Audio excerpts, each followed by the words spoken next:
back March 8th, I went to Gilbert Mercy Hospital for a procedure.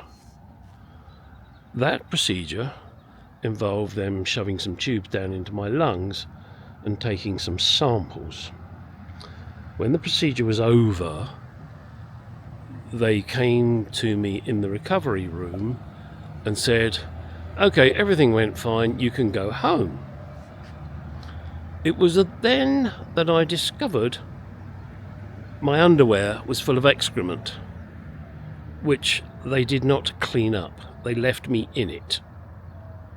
They also left me to clean myself up after this procedure.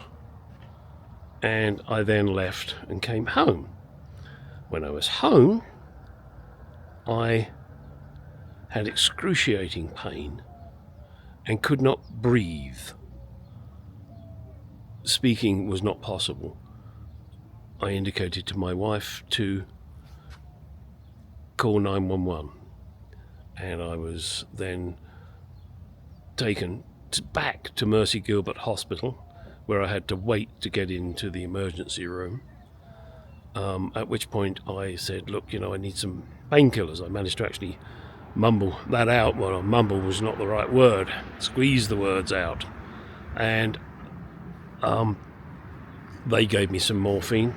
In fact, I ended up with 2 shots of morphine, I believe, to make me be able to breathe. Now, that's all well and good. Then one of the doctors came in, a female doctor, and said, "Hey, did they tell you your heart stopped or your blood pressure dropped so low that they had to do something?" I can't remember if she said what they did, because, let's face it, I was still partially under the anaesthetic. I said no. I had no clue what happened. Anyway, off she goes. I'm still lying there in the emergency room for hours. I don't know how long. I can't remember.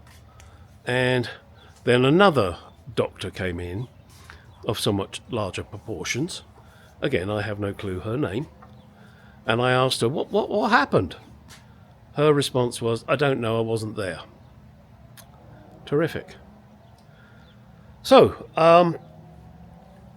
they then got me a room and kept me in overnight.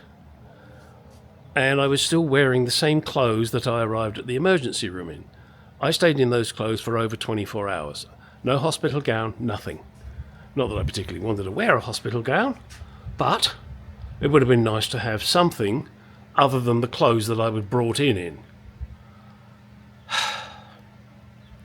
Anyway, so I wrote to the hospital and complained. Said, "Hey, guys, you left me sitting in my own excrement. I feel some form of compensation is in order for what you've done to me." Their response, and this is not the words they used, but it was, "Tough shit, go forth and multiply." This is how you'll get treated if you go to Gilbert Mercy Hospital. I tried speaking to lawyers about it, but there's not enough money in it for them. So it appears that hospitals don't care, because they know they can get away with this kind of crap. Lawyers aren't interested because all they want is money. What a wonderful country this is. Thanks, America.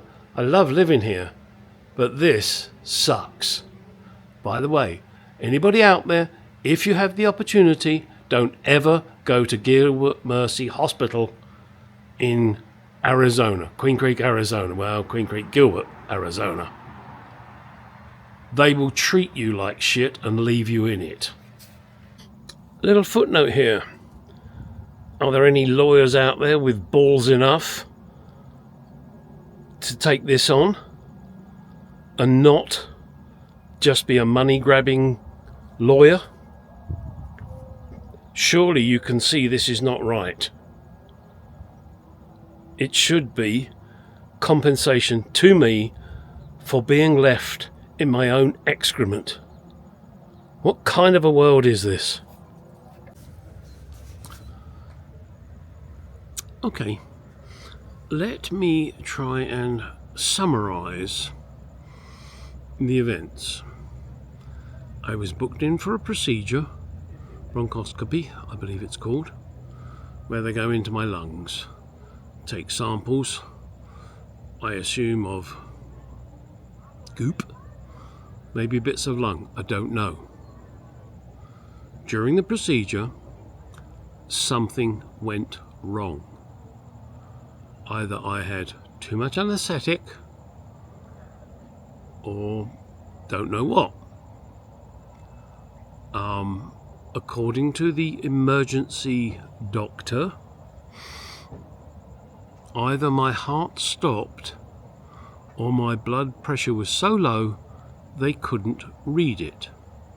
I don't know which is true. I wasn't awake. Then, in the recovery room, they tell me everything went okay and I could go home. At this point, I discovered my underwear was full of shit. They didn't clean me up, and anybody with a nose would have known there was something a little bit wrong. I got out of the recovery bed to go home, and it was blatantly evident that something wasn't right. I then had to go to the restroom, clean myself up without any help from the nursing staff. They didn't care. And then I was allowed to go home. When I got home, after approximately an hour, I was in excruciating pain and could hardly breathe. It came to the point where 911 was called. In fact, I got my wife to call 911. I was then taken back to that bloody awful hospital, Gilbert Mercy, where I waited for probably 10 to 15 minutes to be admitted.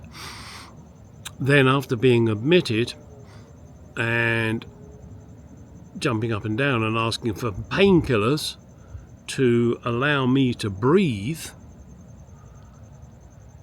I finally got, I think it was 2 shots of morphine. Again, I'm not 100% sure, but I believe that's what they did. The doctor, the emergency doctor that was there, said, "Hey, did you know your heart stopped or your blood pressure was so low that they couldn't read it?" To which I responded, "No, and nobody told me that." Anyway, time passes. I am in the emergency room, or whatever you want to call it, for a number of hours because they do not have a bed for me. And they've already decided, obviously, at this point that I'm going to be there overnight. So bear in mind, I'm in the clothes that I arrived in at the emergency room.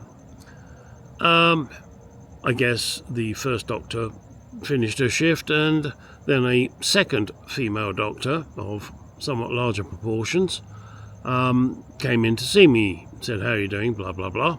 I said, "Yeah, I'm okay now, I've had injections, but what happened?" Her response was, "I don't know, I wasn't there." So obviously she didn't bother reading the records or finding out what the hell had happened to me.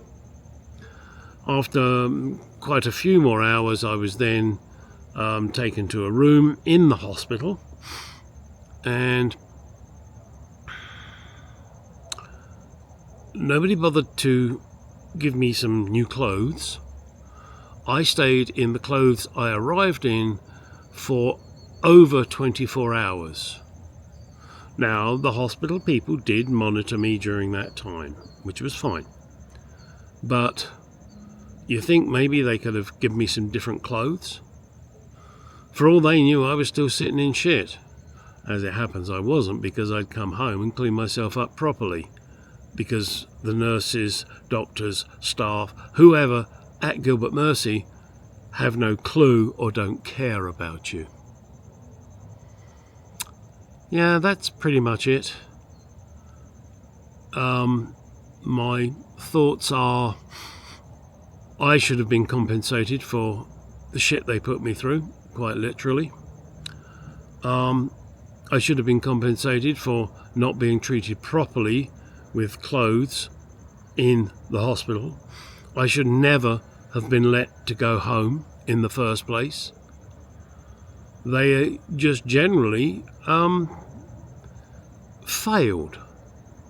Now, I have since discovered, because there's not loads of money in the case, I didn't die, lawyers don't care. And the hospitals know this.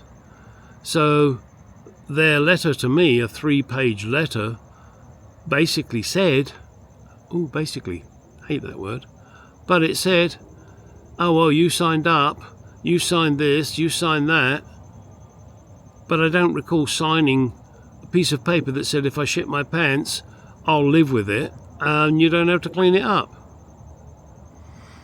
What a bunch of beep, beep, beep.